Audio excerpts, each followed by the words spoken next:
Welcome to the Canon installation video for the ImageProGraph IPF5000 series wide format printer. In this video tutorial, we will demonstrate the general setup procedures for the IPF5000 series printer. Each of the steps is also included in the printed Quick Start guide that is included with this printer. The first step is to open the shipping carton. Do not tear open the carton. Simply cut loose the bands and lift up the box. Also remove the packing material and general contents from the top of the printer. You can install the IPF500 onto a tabletop or stand that is sturdy enough to safely support the weight of the unit. Moving the printer requires at least 2 people, 1 on each end. Firmly grasp the carrying handles under each side, lift carefully, and place the unit gently onto the table or stand. If you're using a printer stand, be sure to attach the printer to the stand using the proper fastening bolts. Remove any tape or tags from the outside of the printer. Also lift the lid and remove the belt stoppers from the inside of the unit. Keep these belt stoppers in case you ever have to move the printer to another location.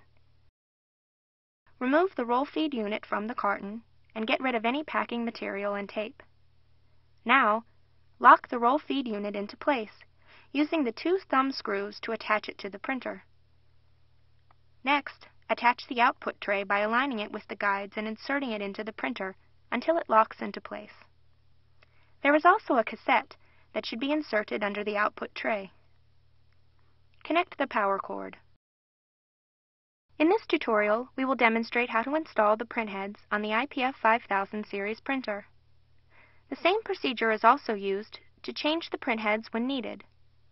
These steps are also described and illustrated in the printed Quick Start guide. With the power cord plugged in, press the power button and turn the printer on.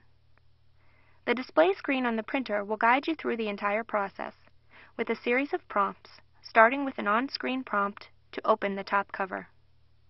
The next prompts will instruct you to open the printhead fixer levers and the printhead fixer covers.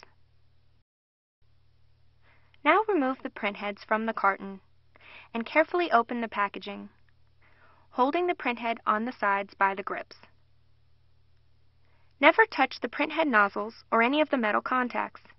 Doing so could damage the printhead and affect the printing quality. Carefully remove the orange safety caps from each of the printheads. Again, be sure to avoid touching the metal contacts. Ink spillage is possible when the safety caps are removed, so handle the exposed printheads carefully. With the nozzles facing down and the metal contacts toward the back, insert each printhead into the carriage.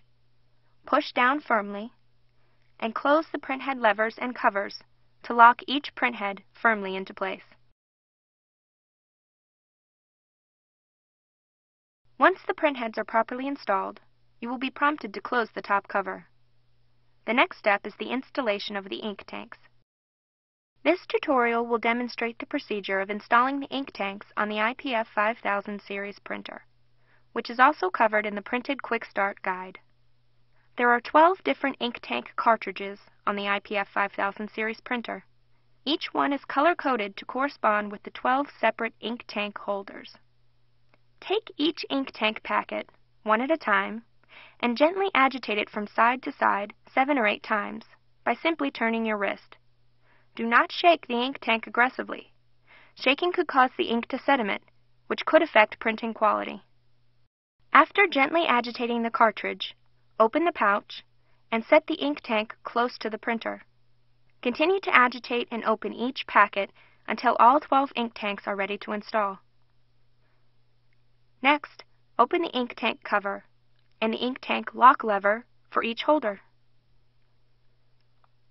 Hold each ink tank by the grip as you insert it into the color-coded holder, with the ink holes facing down.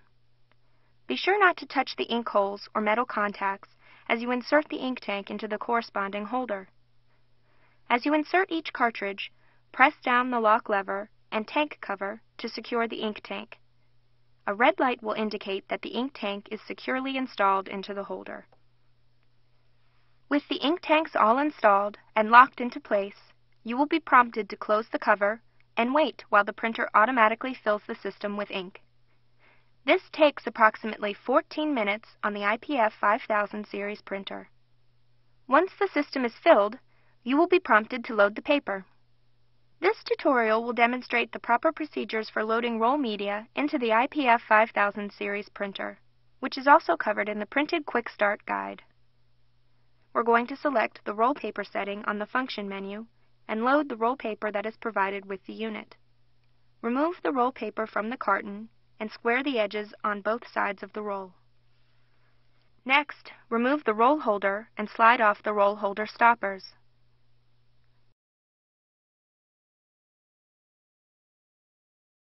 Slide the roll onto the shaft of the roll holder and press it firmly against the flange of the stopper. Replace the other holder stopper on the other end and press firmly until the flange touches the roll. There should be no gap between the stoppers and the roll. If the roll is not held firmly in place by the stoppers, you could have feeding problems. Now insert the roll holder with the roll paper into the printer guide grooves. Insert the edge of the roll paper into the paper feed slots and feed it manually until you hear the paper feed tone. An auto feed lamp will light and the paper will feed automatically. Once the paper starts to feed, you can close the cover and check for proper alignment. Next, you will be prompted to specify the type and length of the paper being used on the function menu. The roll paper is now properly loaded into the printer. This tutorial will demonstrate how to change a maintenance cartridge on the iPF5000 series printer. Simply remove the cassette, as well as the output tray, and slide out the maintenance cartridge. Then, insert the new maintenance cartridge back into the printer, replace the output tray and the cassette.